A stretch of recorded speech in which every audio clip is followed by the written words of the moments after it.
Jeff Bezos, why he quit Wall Street. I had everything they said I should want. A stable job, a good salary, the view from the 36th floor.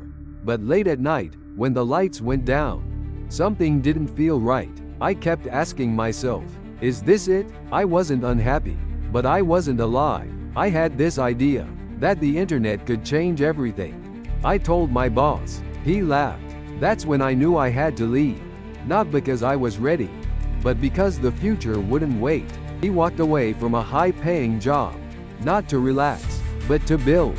There was no office, just a garage, no salary, just savings, and a dream he couldn't ignore. He believed the internet would change everything, but no one else seemed to. Still, he left New York, drove across the country, and set up a desk in his garage. It was small, cramped, and exactly where he needed to be. He had support. His wife helped, a friend joined, but doubt crept in. What if I failed? He wondered. Would they regret believing in me? Then his parents stepped in. $300,000.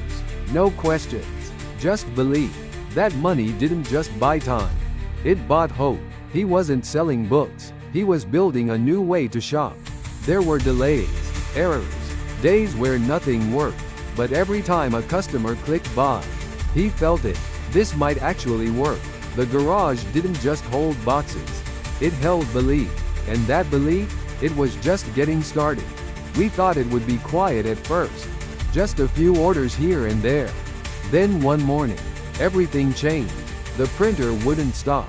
We had no warehouse. Just chaos. I was packing with my knees. No one slept. For days. My parents joined in. Everyone did. It looked like success, but it felt like war. I kept asking myself, is this worth it? No one had answers, but we kept going.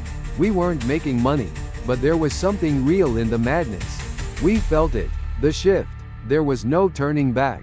Jeff Bezos. From the very beginning, he believed in one thing.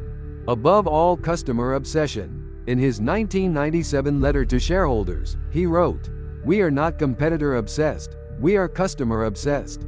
It wasn't a slogan. It was the core principle behind every decision at Amazon. From pricing and delivery speed, to how customer support was handled, everything had to serve the customer first. One day, Bezos brought an empty chair into the meeting room. It wasn't random. He pointed to the chair and said, "This seat is for the customer. Let's keep them in the room." From then on, decisions were filtered through one question. Does this help the person in that chair? Take one-click ordering. A single tap to purchase.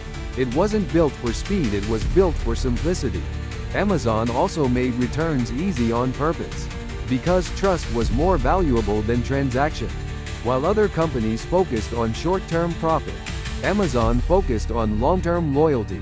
Today, hundreds of millions of people around the world feel the impact of that obsession. Because customer obsession wasn't a strategy, it was his religion. It shaped every system, every decision, every hire. And it all started with one empty chair. He didn't celebrate the IPO. He saw it as a deadline, not a reward. A signal the world was watching. And Amazon couldn't afford to stumble. While others cashed out, he reinvested hard into speed, logistics, and scale. Warehouses, code, customer obsession. Every dollar had a purpose. He was building a machine that wouldn't slow down. "We are still in day one," he said. Because day two was death.